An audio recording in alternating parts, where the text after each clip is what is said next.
program is sponsored by SSP Global Job.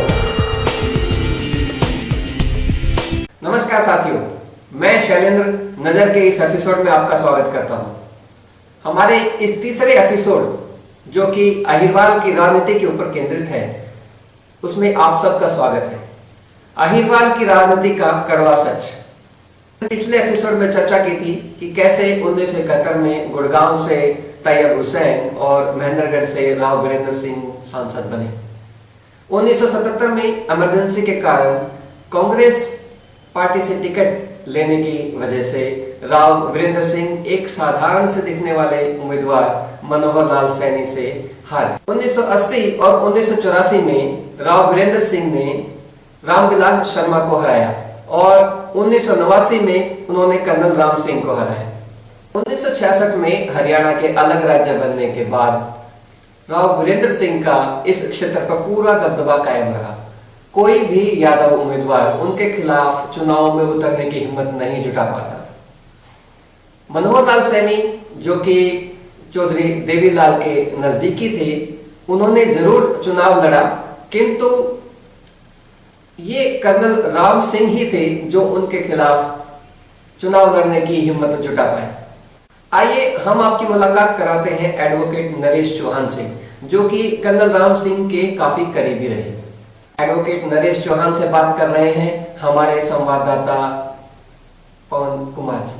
साधारण से उम्मीदवार मनोहर लाल सैनी, जिनसे राव वीरेंद्र सिंह जी हार गए थे, तो जबकि हमारा अहिरवाल क्षेत्र है, उसमें एक नॉन अहिर कैसे उसमें सांसद बना, लोकसभा सीट से कैसे जीत के आया? 1977 से पहले तो 1975 की इमरजेंसी जो है ना, इमरजेंसी ने सारा समीकरण ही एक किस्म से 1952 में पहला देश में चुनाव हुआ। 1952 के बाद 25 साल बाद एक किस्म से एक नई रेवोल्यूशनरी, एक नई पीढ़ी, बल्कि दो पीढ़ियों का वो हुआ और एक किस्म से भारत की राजनीति में भूचाल आया इमरजेंसी की ज्यादतियों की वजह से।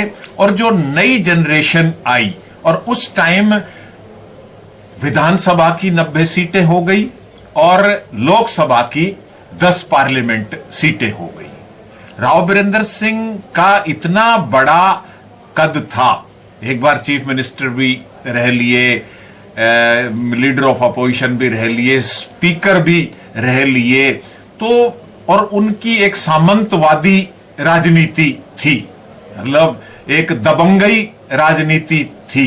एक उस चीज की वजह से बेशक अहिरवाल क्षेत्र था, लेकिन उन्होंने जो वो प्रतिद्वंदी को प्रताड़ना भी देते थे पुलिस के जरिए भी और हर तरह से, तो लोग डरते थे कि भाई इनके खिलाफ कैंडिडेट होना। चौधरी देवीलाल ने जब इमरजेंसी हटी और एक जनता पार्टी का एक विशाल स्वरूप हुआ, उन्होंने बहुत कोशिश करी कि कोई अहीर पोटेंशियल कैंडिडेट राव वीरेंद्र सिंह के खिलाफ मिले, लेकिन किसी पोटेंशियल अहीर ने उस टाइम पैर नहीं लिए और हार कर अंत में देवीलाल को, क्योंकि इमरजेंसी के दौरान मनोहर लाल सैनी जेल में उनके साथ थे और एक बुजुर्ग के नाते उनकी सेवा टहल में मनोहर लाल सैनी रहते थे, तो उनसे एक अच्छा राफ्ता चौधरी देवीलाल का हो गया।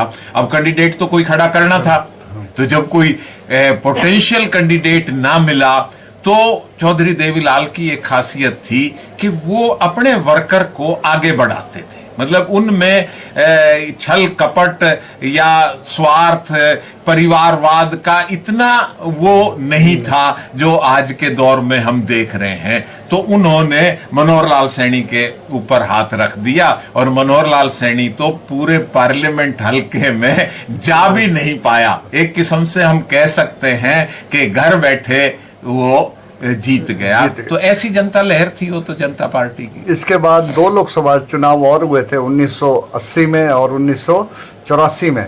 इसमें भी रामविलास शर्मा उनके प्रतिद्वंदी रहे। राव वीरेंद्र जी 2 बार लगातार इनमें चुनाव में जीते। इस बार भी कोई अहिर कैंडिडेट नहीं खड़ा था। नहीं, 1977 के बाद कर्नल राम सिंह विधानसभा, लोकसभा के बाद विधानसभा के चुनाव हुए। विधानसभा के चुनाव में कर्नल राम सिंह ने एक्टिव पॉलिटिक्स में पदार्पण किया और एक किस्म से राव वीरेंद्र सिंह की उस सामंतवादी दबंगई को रोकने का, कह सकते हैं हम कि सही मायने में इस अहिरवाल क्षेत्र में एक डेमोक्रेटिक सेटअप को स्थापित करने में कर्नल राम सिंह का योगदान रहा। और 77 में उन्होंने रेवाड़ी विधानसभा से विधानसभा का जनता पार्टी की टिकट पर चुनाव लड़ा और एक कांटे की टक्कर में, बिल्कुल ईंट का जवाब पत्थर से देते हुए उन्होंने 85 वोटों के मामूली अंतर से रेवाड़ी विधानसभा की सीट जीती। पहली बार ही प्रतिद्वंदी उनके सामने कौन थे? राव शिवरतन सिंह, राव वीरेंद्र सिंह के खासम खास। तो पहली बार बड़े एमएलए को कैबिनेट रैंक की जगह मिली, क्योंकि उनका रुतबा था, एक एक्सपीरियंस था, दबंग थे, नॉलेज था, पढ़े लिखे थे, फौज में अच्छी कमांड करी थी। 77 में वो कैबिनेट मंत्री बने, फिर स्पीकर भी बने, अनेक महकमे लिए। 1980 में जैसे ही लोकसभा का चुनाव, जनता पार्टी का बिखराव हुआ और लोकसभा का चुनाव आ गया। अब कर्नल राम सिंह विधानसभा में थे, सारी चीजें थी, मंत्री थे, स्पीकर थे, तो उनके मन में आया कि मैं इसका मुकाबला करूं। लेकिन पार्टी की भी एक बंदिश थी और एक उनके पास ऑलरेडी एक ओहदा था, तो वो 80 में नहीं लड़ पाए और 80 में एक किस्म से फिर इंदिरा की लहर, जनता पार्टी के खिलाफ आक्रोश लोगों का जितना पक्ष में था 1980 में, उतना ही इनकी टूट फूट और बिखराव की वजह से इनके खिलाफ आक्रोश था और वो राव वीरेंद्र सिंह आसानी से जीत गए। फिर इस नजर में अब वक्त हो चला है एक ब्रेक का। ब्रेक के बाद फिर से हाजिर होंगे।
के बाद फिर से आपका स्वागत है।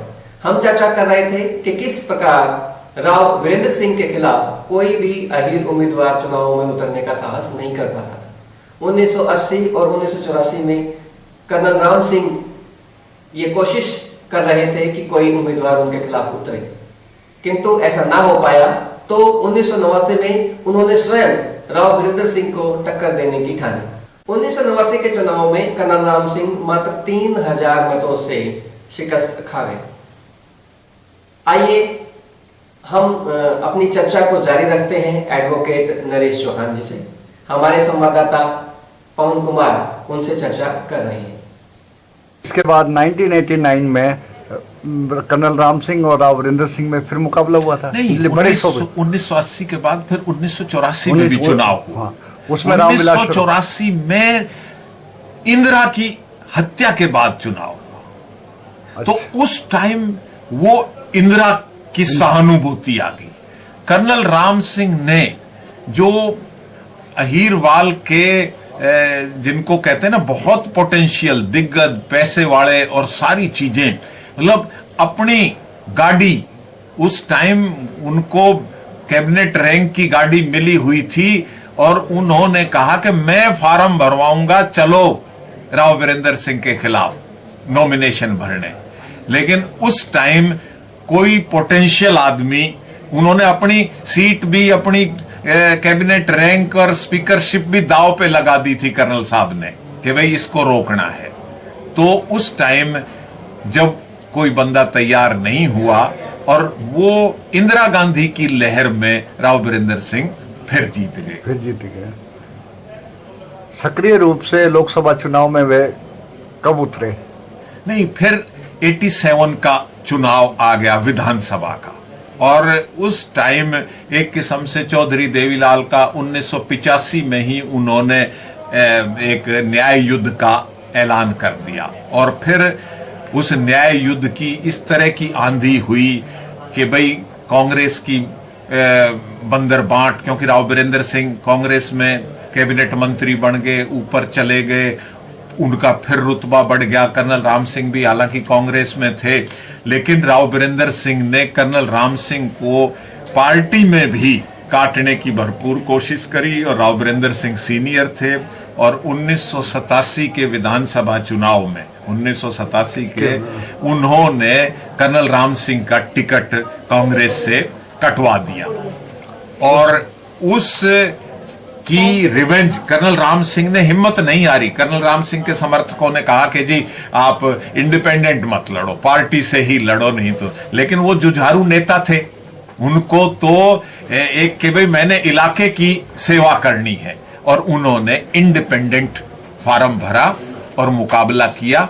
और कांग्रेस के कैंडिडेट जिसकी ब्लेसिंग राव वीरेंद्र सिंह के लिए थी, उस कैंडिडेट को हरवाया हुकमचंद कालरा को रेवाड़ी से। हालांकि कर्नल साहब भी हार गए थे, लेकिन उन्होंने अपनी उस चीज को कायम रखा और सक्रिय रहे। 87 में विधानसभा का इंडिपेंडेंट चुनाव लड़ा और राजनीति में सक्रिय रहे। 1987 में चुनाव हारने के बावजूद कर्नल साहब ने सैनिक स्कूल का मुद्दा उठाया, क्योंकि 1983 में कर्नल साहब ने ही महेंद्रगढ़ नारनौल एक्स सर्विसमैन की रैली में 4 सितंबर को उस टाइम के रक्षा मंत्री वेंकट रमन को बुला के महेंद्रगढ़ जिला, जब रेवाड़ी और महेंद्रगढ़ एक ही था, सैनिक स्कूल की घोषणा करवाई थी, जिसको फिर राव वीरेंद्र सिंह ने और उन्होंने ठंडे बस्ते में डलवा दिया। तो 87 में चुनाव हारने के बाद रिजांगला के शहीदों को रिजांगला शौर्य समिति के कार्यक्रम के माध्यम से और सैनिक स्कूल संघर्ष समिति के माध्यम से सक्रिय राजनीति रखी, और उस सक्रिय राजनीति की वजह से ही, हालांकि इंडिपेंडेंट जब इन्होंने 87 में चुनाव लड़ा, कांग्रेस से इनको निकाल दिया गया, लेकिन कांग्रेस को मजबूर होके 89 में कर्नल साहब को टिकट देनी पड़ी। कांग्रेस से टिकट दी थी कर्नल साहब को कांग्रेस ने टिकट दी। हालांकि जो कांग्रेस के बड़े बड़े दिग्गज अर्जुन सिंह, बलराम जाखड़ और ये रघु यादव को टिकट दिलवाना चाहते थे, लेकिन कांग्रेस ने सारे हालात देख के कि भाई राव वीरेंद्र सिंह का मुकाबला कर्नल साहब ही कर सकते हैं, कर्नल साहब को टिकट दी। उस समय राव वीरेंद्र सिंह कौन सी पार्टी से थे? राव वीरेंद्र सिंह तो वही जो गठजोड़ था इनका, देवीलाल और ये अपोजिशन का एक किस्म से गठजोड़ था, क्योंकि इन्होंने बोफर्स माड़े मामले में मंत्री पद से इस्तीफा दे दिया था चुनाव से कुछ दिन पहले, और वो एक किस्म से मिड टर्म पोल था, क्योंकि राजीव गांधी की सरकार को खतरा हो गया था। तो ये देवीलाल और अपोजिशन के ज्वाइंट कैंडिडेट के रूप में राव वीरेंद्र सिंह लड़ा। कर्नल राम सिंह का वो पहला पार्लियामेंट का इलेक्शन था, मतलब कॉन्स्टिट्यूंसी बहुत बड़ी थी, हर जगह उन्होंने टक्कर दी, हर जगह वो कामयाब रहे। लेकिन महेंद्रगढ़ विधानसभा क्षेत्र में वहां राव बीरेंद्र सिंह की 2-3 पॉकेट्स, अटेली हुआ, जाटूसाना, महेंद्रगढ़ विधानसभा, वहां उन्होंने येन केन प्राकेण मतलब शाम दाम दंड भेद और 100% 90% वो बूथ कैप्चरिंग वगैरह करवाते थे। उस टाइम इतने इलेक्शन रिफॉर्म्स नहीं थे और 3000 कुछ वोटों से महेंद्रगढ़ विधानसभा से वो पिछड़ने की वजह से उस पहले इलेक्शन में वो हार गए। लेकिन उसके बाद 1991 का जो इलेक्शन हुआ उसमें कर्नल राम सिंह जी अच्छे, फिर क्योंकि उन्होंने हिम्मत नहीं हारी, हारने के बावजूद भी उन्होंने अपना संघर्ष निरंतर जारी रखा और 91 में विधानसभा का भी चुनाव हो गया, वो मिड टर्म विधानसभा का हुआ और उधर पार्लियामेंट का भी चुनाव हो गया। तो कांग्रेस की एक किस्म से इस पूरी बेल्ट में एक लीडरशिप के रूप में कर्नल राम सिंह उभरे और 91 में कांग्रेस ने फिर कर्नल साहब को नॉमिनेट किया और 60,000 से भी ज्यादा वोटों से राव बीरेंद्र सिंह को 91 के इलेक्शन में कर्नल साहब ने मात दी। इसके बाद 91 समय हो चला है एक ब्रेक का। ब्रेक के बाद हम इस चर्चा को जारी रखेंगे।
ब्रेक के बाद फिर से आपका स्वागत है।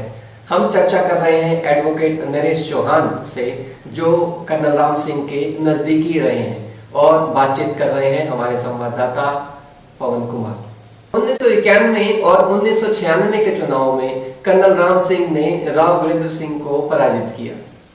1996 के बाद राव बीरेंद्र सिंह ने राजनीति से संन्यास ले लिया और इसी के साथ उनके राजनीतिक कैरियर का पटाक्षेप हुआ। रामपुरा हाउस की राजनीतिक विरासत को संभाला उनके पुत्र राव इंद्रजीत सिंह ने। 96 में कर्नल साहब ने हरा दिया, हरा तो 89 में, 91 में हरा दिया, 89 में भी तो एक किस्म से राव बीरेंद्र सिंह के हौसले पस्त तो कर दिए थे उन्होंने, तो वो एक किस्म से हार गए थे। पर फिर भी लोगों ने कहा होगा कि भाई हार का बदला लेना है और उनको फिर उन्होंने कैंडिडेट उतार दिया और कर्नल राम सिंह ने इस दौरान भजनलाल 91 में हरियाणा में भी सत्ता परिवर्तन हो गया और भजनलाल चीफ मिनिस्टर बन गया। अब भजनलाल के खिलाफ भी भ्रष्टाचार का बहुत बड़ा मामला एक किस्म से खड़ा हो गया और उस भ्रष्टाचार के मुद्दे को उठाने में भी कर्नल राम सिंह एक लीडर के रूप में उभरे और इनके साथ इनकी लीडरशिप में भूपेंद्र सिंह हुड्डा, चौधरी वीरेंद्र सिंह, खुर्शीद अहमद, अजमत खान, डॉक्टर राम प्रकाश, सुरजेवाला, ये सब लोग के कर्नल साहब आप लीडर हो और आप आगे आगे चलो, हम आपके साथ हैं। और कर्नल राम सिंह ने भजनलाल के खिलाफ मोर्चा खोला और इसी वजह से हुड्डा से उनकी जान पहचान हुई है, मुलाकात हुई सबसे ही, हुड्डा नहीं, वीरेंद्र सिंह से भी, सुरजेवाला से भी, और कांग्रेस में ही नहीं विपक्ष भी कर्नल राम सिंह की उस बात का कायल हुआ।